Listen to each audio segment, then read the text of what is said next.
Hello student, today we are going to see our poetry section, our next poem 2.4 Upon Westminster Bridge. This poem is written by very well known famous poet William Wordsworth. This poem is one example of the Petrarchan sonnet. In this poem there are the 14 lines. The first 8 lines included 8 lines the first part, that is the 8 lines, it calls the octave, and the second part it includes 6 lines, it called sestet. This is very nice Petrarchan sonnet. We all studied in the previous poem, that is there is another sky, that is one example of the Petrarchan sonnet, and this poem is also one of the nice example of the Petrarchan sonnet. Let us see the introduction of the William Wordsworth. William Wordsworth, born on April 7, 1770, was a major English romantic poet who was an honored poet laureate of the United Kingdom in the court of Queen Victoria. That is William Wordsworth, who is the major English romantic poet. ही एक English romantic poet म्हणून त्यांचं contribution होतं. And who was an honoured poet laureate. Poet laureate म्हणजे काय तर राजकवी म्हणून त्यांना मान्यता मिळालेली होती of the United Kingdom in the court of Queen Victoria. की विक्टोरिया राणीच्या दरबारामध्ये त्यांना राजकवी म्हणून मान्यता मिळालेली होती. From 1843 until his death 1850 he is a leading English nature poet. की निसर्ग कवी म्हणून त्यांना ओळखलं जात होतं, लिडिंग पोएट म्हणून त्यांना ओळखलं जात होतं. His collection of poetry, lyrical ballads, is considered as the central work of romantic literary theory. की त्यांचं जे कॉन्ट्रीब्युशन आहे त्यांच्या पोएट्रीचं कलेक्शन लिरिकल बॅलड, तर ते एक रोमॅन्टिक लिटररी थेअरी म्हणून सुद्धा ओळखलं जातं आणि एक रोमॅन्टिक पोएट, नेचर पोएट म्हणून विल्यम वर्ड्सवर्थ यांची ओळख आहे. The poem Upon Westminster Bridge is one of the best example of his romantic poems. की रोमॅन्टिझम म्हणजे काय तर it is related to the nature, it is related to the beauty, it is related to the description of the beauty, description of the nature, description of the things. Means romantic, this word is not the you should not take the literary meaning of the romance, but romanticism means which is related to the nature, which is related to the beauty. And so William Wordsworth is the best known or well known romantic poet, and this poem Upon Westminster Bridge is also one of the romantic poem, and we are going to study this poem. Let us see. Upon Westminster Bridge is a Petrarchan sonnet in which William Wordsworth described the beauty of the bridge as seen at the dawn from the Westminster Bridge. ही जी कविता आहे upon Westminster bridge, तर हे एक Petrarchan sonnet आहे. की मी तुम्हाला आधीच सांगितलं की 14 ओळींचं सॉनेट असतं आणि त्यामध्ये पेट्रार्चन सॉनेटमध्ये काय होतं, 2 भाग आहेत, ऑक्टेव आणि सेस्टेट. ऑक्टेव 8 लाईन्स असतात, सेस्टेट 6 लाईन्स असतात. And in this poem our poet describe the beauty of the bridge. That is which William Wordsworth described the beauty of the bridge as seen from the Westminster Bridge. की Westminster bridge वरून कुठलं सौंदर्य दिसत आहे, कुठल्या छान गोष्टी दिसत आहेत. की the time is the morning time, the time is very early morning, and from that bridge which things is seen by our poet, he described all these things in this poem, की ज्या ज्या गोष्टी त्याला दिसत आहेत त्या ब्रिजवरून, जे जे सौंदर्य त्याला दिसत आहे, he just describe all these beauties in his poems. The then world had to still experience the industrial revolution. The poet was enthralled by the panoramic landscape, beauty and calm and quiet nature before him. की काही वेळानंतर, की सकाळच्या नंतर, 9-10 वाजल्यानंतर काय होतं तर इंडस्ट्रियल रेव्होल्युशन किंवा इंडस्ट्रियल ग्रोथ चालू होते, की औद्योगिक क्रांती त्यानंतर सुरू झाली. 18वे शतक होतं, औद्योगिक क्रांती सुरू झाली आणि मग नंतर कारखाने सुरू होतात आणि मग त्या आधीचं सौंदर्य कवीला कसं प्रतीत होत आहे किंवा कवीच्या नजरेतून ते सौंदर्य तो कसं सांगत आहे, की लंडन शहर त्याला कसं दिसत आहे किंवा तो ब्रिज कसा दिसत आहे. थेम्स नदीवरचा हा ब्रिज आहे, वेस्टमिन्स्टर ब्रिज, आणि तो ब्रिजवर त्याला काय काय दिसत आहे, त्या ब्रिजवरून त्याला ते शहर कसं दिसत आहे, ते सगळं त्यांनी इथे वर्णन केलेलं आहे. की त्यानंतर मग जे गोंगाट चालू होतो, धावपळ चालू होते, गाड्या व्हायला चालू होतात, म्हणजे कंपन्यांचे आवाज, भुंगे, सायरन वाजायला सुरुवात होते आणि मग त्या आधीची ब्युटी, त्या आधीचं सौंदर्य कसं वाटत आहे तर ते इथे कवीने सांगितलेलं आहे. This poem was first publish in the collection of poems in 2 volumes in 1807. ही 1807 ही पोएम पब्लिश झाली आणि कशामधून पब्लिश झाली तर कलेक्शन ऑफ पोएम्समधून पब्लिश झालेली आहे. Let us see upon Westminster bridge, page number 82. This poem is written by very well known poet William Wordsworth.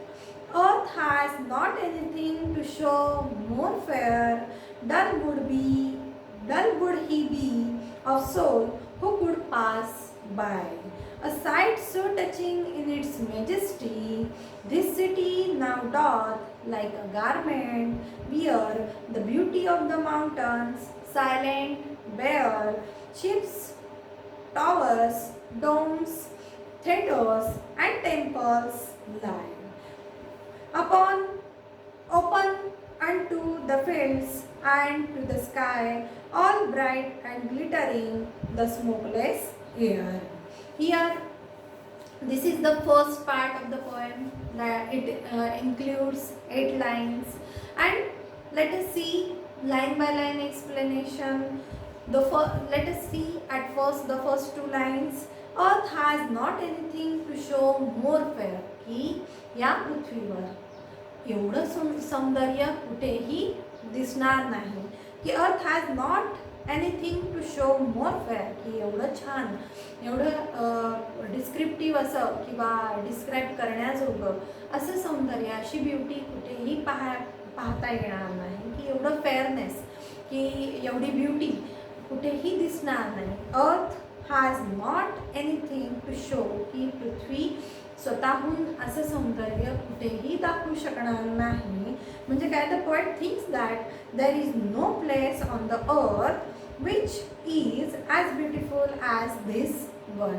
की अशा जागेसारखं इतर कुठलीही जागा सुंदर असणार नाही, असं इथे पोएट म्हणत आहे. Dull would he be of soul who could pass bye. की एखादा असा तिथून पास होत आहे, की त्या ब्रिजवरून एखादा सकाळच्या वेळेस चाललेला आहे आणि जर तो त्याचं सोल जर डल नसेल, तो जर ॲक्टिव्ह असेल किंवा त्याला जर सौंदर्यामध्ये रस असेल तर तो निश्चित हे सौंदर्य पाहिल. आणि जर तो एखादा डल सोल असेल त्याचा, की तो जर एखादा निस्तेज असेल किंवा त्याला सौंदर्यात्मक दृष्टी नसेल तर तो हे सौंदर्य पाहणार नाही. परंतु ज्याला सौंदर्य दृष्टी आहे, ज्याला ब्युटी विजन आहे, तर तो निश्चितपणे हे सौंदर्य या ब्रिजवरून पाहू शकेल. Dull would he be of soul who could pass by. म्हणजे काय, तर anyone with an appreciative mind, की एखाद्याचा ॲप्रिशिएटिव्ह माइंड असेल तर तो निश्चित हे सौंदर्य पाहिल आणि निश्चित त्यावर काहीतरी लिखाण करेल किंवा त्यावर काहीतरी बोलेल. Appreciative mind would not be able to ignore the beauty. की एखाद्याचं ॲप्रिशिएटिव्ह माइंड असेल, की एखाद्याचं सौंदर्याकडे पाहण्याचा जर दृष्टी असेल तर तो निश्चितपणे त्या ब्रिजवर थांबेल आणि तिथलं जे सौंदर्य आहे ते सौंदर्य ॲप्रिशिएट करेल किंवा त्या सौंदर्याकडे दुर्लक्ष करणार नाही. म्हणजे आता इथे बघा, dull would he be of soul, की dull soul actually is the soul dull? No, but here poet use personification figure of speech, की इथे आपल्याला पर्सॉनिफिकेशन फिगर ऑफ स्पीच वापरलेली दिसते. चेतनगुणोक्ती अलंकार, की सोल कसा आहे तर डल सोल असं इथे वर्णन केलेलं आहे, की डल सोल असणारा ही ब्युटी ॲप्रिशिएट करणार नाही, आणि ज्याचं डल सोल नाही आहे, ज्याला ब्युटी म्हणजे ज्याचं सौंदर्यात्मक दृष्टी आहे तर तो निश्चितपणे त्या ब्रिजवर थांबेल आणि तो त्या ब्रिजवरचं सौंदर्य पाहिल.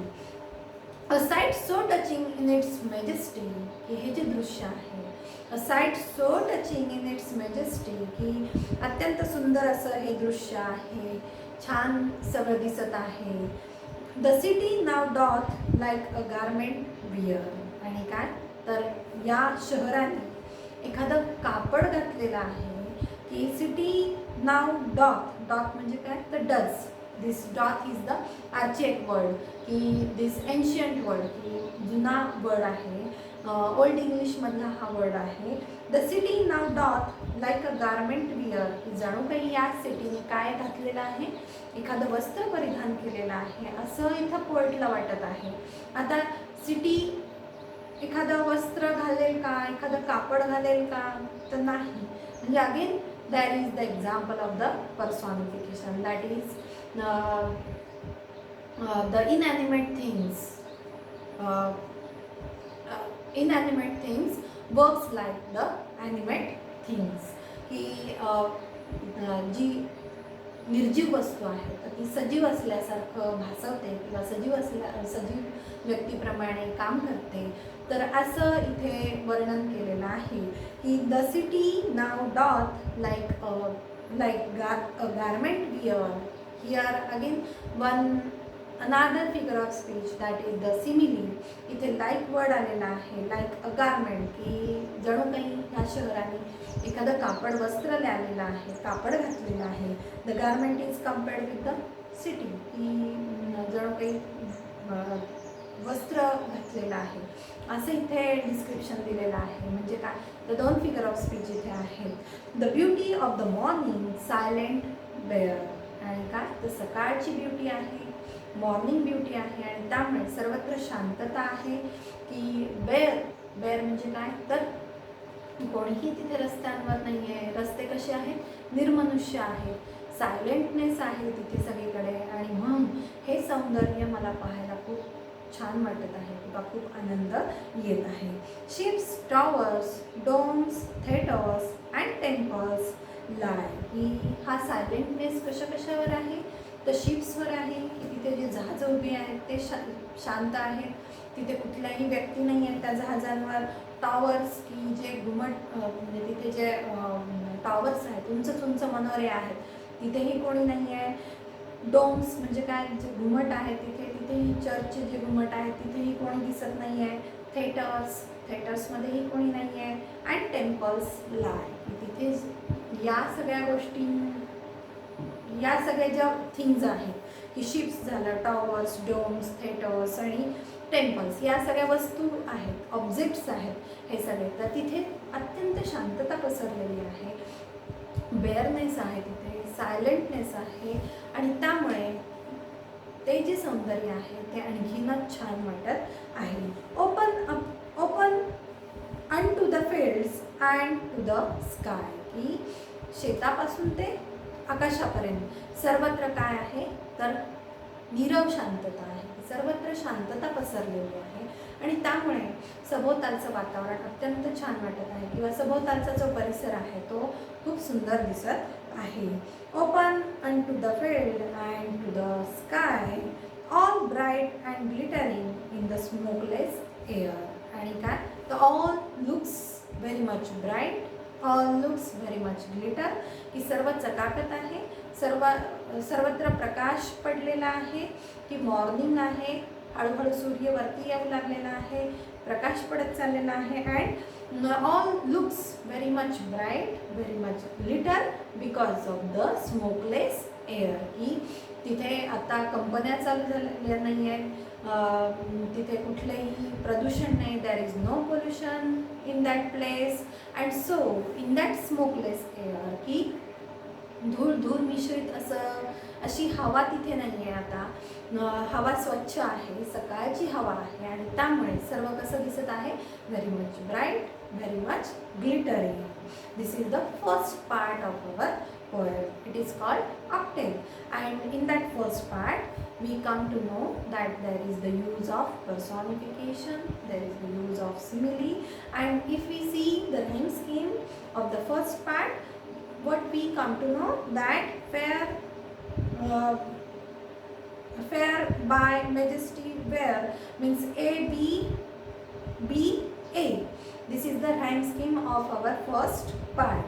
की फेअरला आपण ए दिला, बायला बी दिला, त्यानंतर मेजेस्टीला परत बी देणार आपण आणि वेअरला ए देणार. म्हणजे काय आपली राईम स्कीम कशी आहे, A B B A. Let us see our second part, that is never did a sun more beautifully steep in his first splendour valley rocks or hill. की काय तर never did sun more beautifully steep. Steep म्हणजे काय तर हळूहळू होता सूर्य वर यायला लागलेला आहे.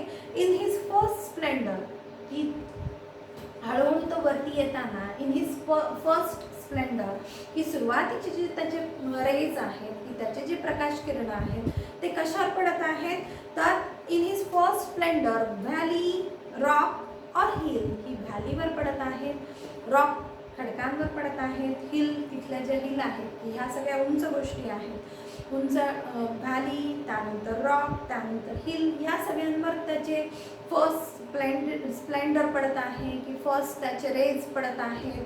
आणि काय नेवर एव्हर सॉ आय नेवर फेल्ट अ काम सो डीप. की आत्तापर्यंत नेवर एव्हर सॉ आय की आत्तापर्यंत मी असं वातावरण कधीच पाहिलेलं नव्हतं. या ब्रिजवर सकाळी सकाळी उभं राहून मी असं मॉर्निंग ब्युटी मी कधीच पाहिलेली नव्हती.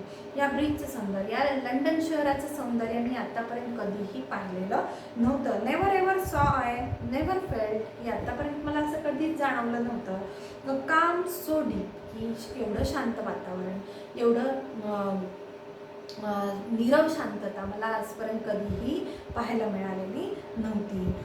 The river glide at his own sweet will. ही ती जी थेम्स नदी आहे त्या वेस्टमिन्स्टर ब्रिजवरची, ती जी थेम्स नदी आहे, त्या ब्रिजच्या खालची जी थेम्स नदी आहे, तर द रिव्हर ग्लिड म्हणजे काय, मूव्हिंग स्लोली. की ती तिच्या प्रवाहाने वाहत आहे, शांतपणे ती वाहत आहे, moving very slowly. The river glide at his own sweet will की काय, तर छानपणे अशी प्रवाही आहे ती, मूव्हिंग व्हेरी स्लोली की हळूहळू ती प्रवाही होत आहे.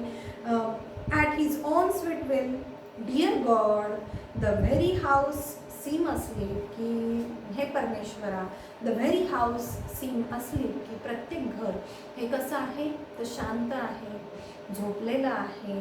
The very houses seem asleep की शांतपणे सगळे घरं हे झोपलेले आहेत, चिरनिद्रेमध्ये असल्यासारखे की झोपलेल्या अवस्थेमध्ये आहेत. And all that mighty heart is laying still. आणि हे जे सगळे मायटी हार्ट्स आहेत की त्या हाऊसमधले जे पीपल आहेत ते म्हणजे काय, तर इथे कवीने त्यांचं वर्णन काय केलेलं आहे, मायटी हार्ट्स की ते जे पीपल आहेत इज लेईंग स्टिल की ते अजूनही स्तब्ध आहेत, शांत आहेत. The dear God the very house seem asleep की झोपलेले आहेत सगळे. आणि त्यामुळे हे जे मायटी हार्ट्स आहेत तर ते लेईंग स्टिल की अजूनही काय आहेत, तर शांतपणे त्यांच्या घरांमध्ये आहेत. And that's why all these things there is very much calmness, there is very much coolness. All the peoples, they are sleeping in their houses, and here the poet described all the peoples, that is the mighty hearts. This is one more example of the metaphor. And here what the poet says, that the very house seem asleep की ते घरं झोपलेली आहेत. Actually घरं कधी झोपतात का? तर नाही, त्या घरांमधले लोक झोपलेले आहेत. म्हणजे इथे परत कशाचं उदाहरण झालेलं आहे? तर पर्सॉनिफिकेशनचं इथे उदाहरण झालेलं आहे की the houses are not sleeping, the people from that houses are sleeping. Means here again inanimate things works like the animate things. So here is the example of personification. And all that mighty hearts, here the poet tells us that hearts are very much mighty. की इथे त्या लोकांचे हृदय कसे आहेत तर mighty hearts आहेत. Is laying still की मायटी आणि स्टिलनेस की मायटी हार्ट्स असून सुद्धा ते कसे आहेत तर स्टिल आहेत की झोपलेले आहेत. And because of all such things there is no companies, there is the morning period, the time is very much early in the morning, and so I look all such beautiful things, I look all such beautiful objects, I look that there is the sun who is steeping, and the rays of that sun is on the various objects. And because of all such things, here the poet looks all this beauty, all this morning beauty, and poet described that when he stands upon that Westminster Bridge, he looks all such beautiful things.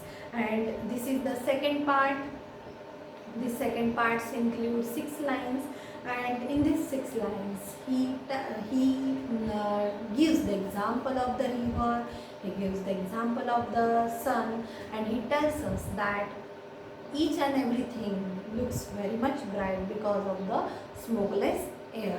In this way, this is very short poem, and throughout this poem we come to know the beauty of the London city, the beauty of the Thames River, the beauty of the Westminster Bridge. And we also see the figure of speech. There is one more figure of speech, that is the inversion. When there is no proper sentence order, this is the example of inversion. Here, one example of the inversion is, the city now doth like a garment wear. The proper sentence order is, the city is wearing beautiful garments, or dull would he be of soul who would pass by. The proper line is, he would be of dull soul. In this way, this is the example of the inversion. So all of you again read the poem, you write the appreciation of the poem, and you write the figure of speech from this poem. We will see the next our drama section in our next video. Thank you.